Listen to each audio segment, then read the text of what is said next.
Hello friends, welcome back to the channel. Welcome back to Wheeling, West Virginia. Out here on the hiking trail out on the Ohio River.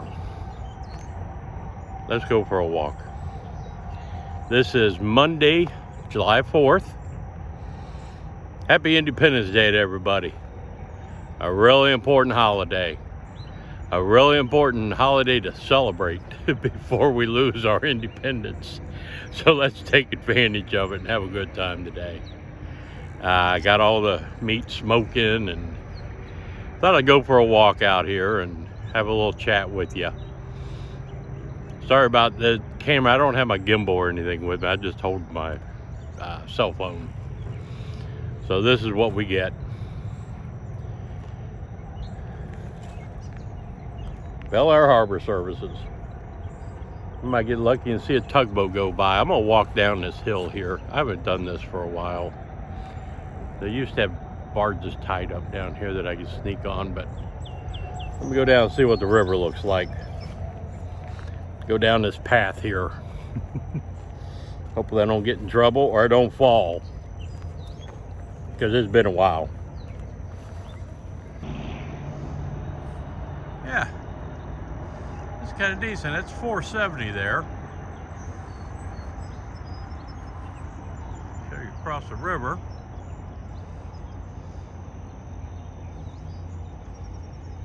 That's Ohio over there. And yeah, they're working in the sand yards on Independence Day. I can zoom in a little bit.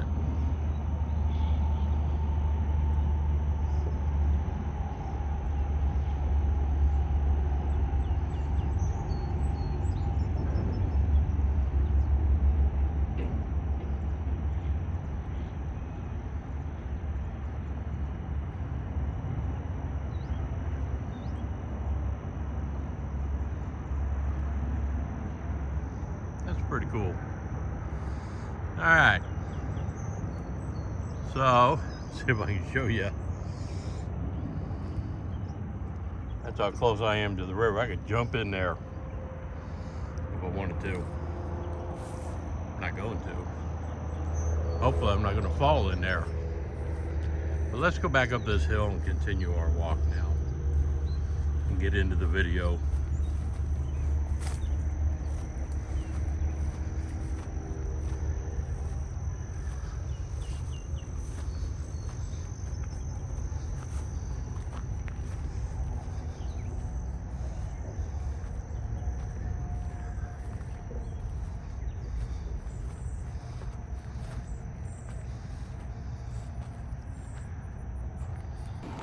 All right, we're back, I hope. Something's going goofy with my camera for some reason. What I wanted to talk about today is prepping and the danger in prepping becoming an obsession to the point of turning yourself into a hoarder. Because I think there's like a fine line between prepping and hoarding. Now, I am a prepper in that I believe we should be prepared for eventualities. Not the end of the world as we know it. I don't prep for that. I don't prep for, not like the doomsday preppers or the hardcore preppers and survivalist type prepping. You know, we got a few months worth of supplies that, you know, we could last. You know, we can garden out at St. Bernard Acres. I have my bug out location at the cabin and it's solar powered. I mean, you know, it's less of a bug out location than it is a place to go enjoy yourself. I watch a lot of prepper channels, and I'm sure you guys do too. I mean, we watch a lot of the same channels, subscribe to a lot of the same channels. And some of these guys that are these doomsday preppers or big H.T.F preppers. We've been watching them for years. And I watch them to try to pick up tips and, tricks from them. Occasionally you'll get a good idea about something. But I'm afraid that too many of them are turning into hoarders. And I think too many of them also are competing with each other as to who can buy the most stuff and spend the most money prepping. Because I'm trying to do it on a budget. I don't have any money. I can't go to the store on a daily basis and buy everything they have in stock of an item and then come home and make a video of it, knowing I've got 5 buckets of the same thing somewhere stashed. I don't know where. I can't do that. And I wonder sometimes, it's like, how much is enough? I understand the philosophy behind, I'd rather have it and not need it than need it and not have it. I understand that. 1 is none, 2 is 1. Okay. I mean, hoarders say that too, so you get my drift. But it's like, some of these guys, they're not learning any skills, and they're not teaching you any skills. When you spend your whole prepping life buying things and paying to have things done for you, what good's it going to do you after shit hits the fan? And you have to do things other than eat. I think they're selling themselves on a false sense of security. When you're prepping and your buckets and your freeze-dried foods and everything is taking over all of your building, it's in your house, you can't hardly move. Sounds like hoarding to me. But when something breaks or something bad happens, what do you do about it? What if there's nobody to call? What are you going to do then? You're not going to find answers in your buckets of food. I'm telling you that right now. You need to learn how to do things, not just pay people to do things for you. And yeah, you have a group. Maybe there's somebody in the group who can fix it. But, wow, tick. I shouldn't have walked through there, I don't think. I don't have any tick spray on. That might have been a bad idea. Especially wearing white. Duh. See, that's how ill-prepared I am. I'm walking through the woods and weeds with no tick spray. But I'll have Gail look when I get home. But yeah, back to my talking. I don't need to see videos on what you bought. I don't care. I don't care that you bought 100 of these things. When you have to dig through your stuff, through all the dust and all the dirt from 10 years worth of prepping to find something, you're not prepped. Don't let it take over your life. Don't forego a social life to be a hermit. And that's what a lot of these preppers have become. They've basically become hermits. How you doing? Good, yourself? All right. Hi, how are you? All right, thank you. How are you? Good, you? All right.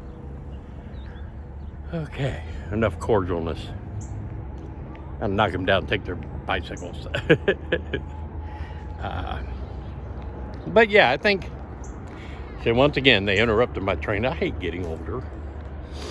This kind of stuff. My channel I watch, Idaho Hillbilly, he's all the time, squirrel, because he totally loses his train of thought and stuff.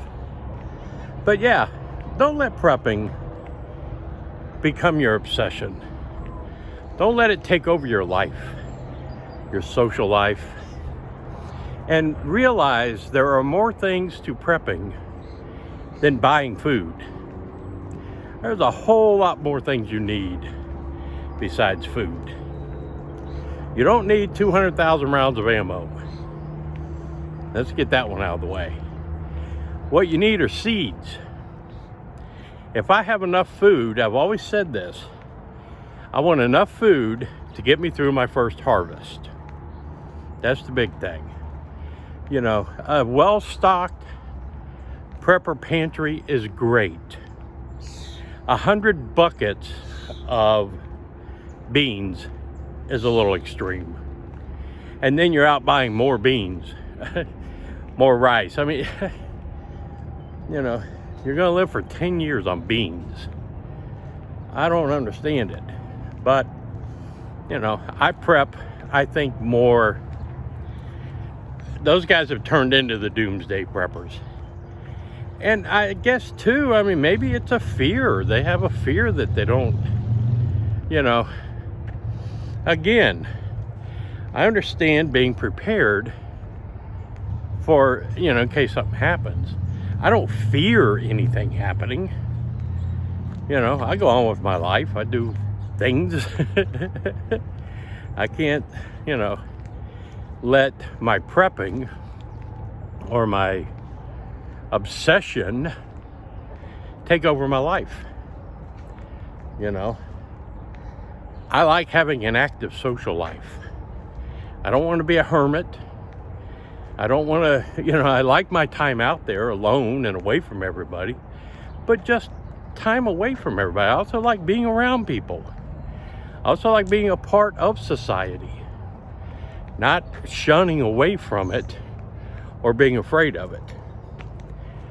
And I think some of these channels are turning into that. Quit competing with each other. Drop your camera once in a while. Learn some skills. Pick up your camera and teach us. You know, most of us don't need anybody teaching us how to buy stuff. You know, if we find something on sale, we're going to grab some if we need it. We don't need it. Something I've always had to try to teach Gail and a lot of people.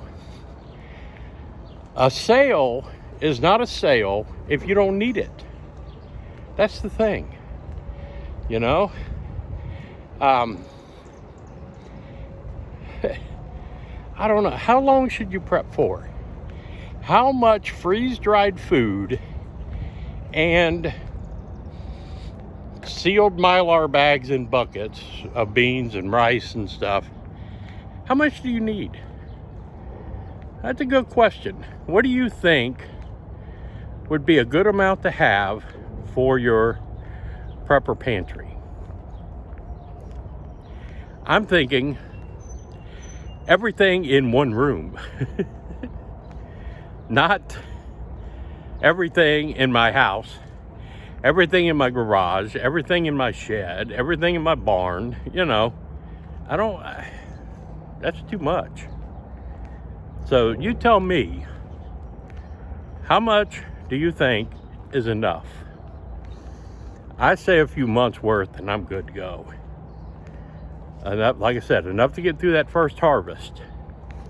That'll help a lot. You know, I see the one guy, he must have, I don't know, 100 cases of canning jars because he sees them and he buys them to show it off on YouTube. He never cans anything. So why do you have to have those? You know? How you doing? Hi there. But yeah, why? What's the point? Yeah, canning jars are important. It's good to have if you're going to be canning. If you know how to can. But when you're not set up for it, what's the point in having them?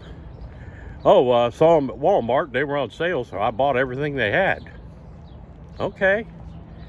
You're going to die with 100 cases of canning jars. Makes no sense to me. You know, if some of these guys sat down and thought about how much money they have spent frivolously, in my opinion, you know. And these people watch, they want to learn things. What are they going to learn? We can't afford to do that. I can't afford on a whim to go around and, oh, it's on sale, and buy everything you got. Can't afford that. Doesn't make sense to do it. You know, if you have a group, why are you buying everything for the group? Shouldn't they be buying their own? You know, I've got me, Gail, Nick, and Alex. That's it. That's all I have to worry about. And I don't have to worry about 10 years worth of supplies. It's just not necessary. I don't know. Could be I'm wrong. And y'all need to correct me. I love this trail and walking on this trail on occasion. It's not fun at night. Actually, it is kind of fun. It's a interesting experience at night. But getting ready to hop off the trail. I've walked enough. Obviously I didn't videotape the entire walk. But I got to thinking about this and thought, you know what, let's take the opportunity to shoot a video while I'm on a walk. It's like bringing you guys along with me. It's a lot of fun. But they opened up a new store a block from me, and I'm gonna stop by there. Pirates Cave or Cove, something. It's one of these places that buy the pallets of return stuff from Amazon and stores, and they mark them down to ridiculous price, all the Chinese stuff. You know, it's local. I'll stop in and see if there's anything I can spend my money on. See if I can find any prepping deals and buy everything they got.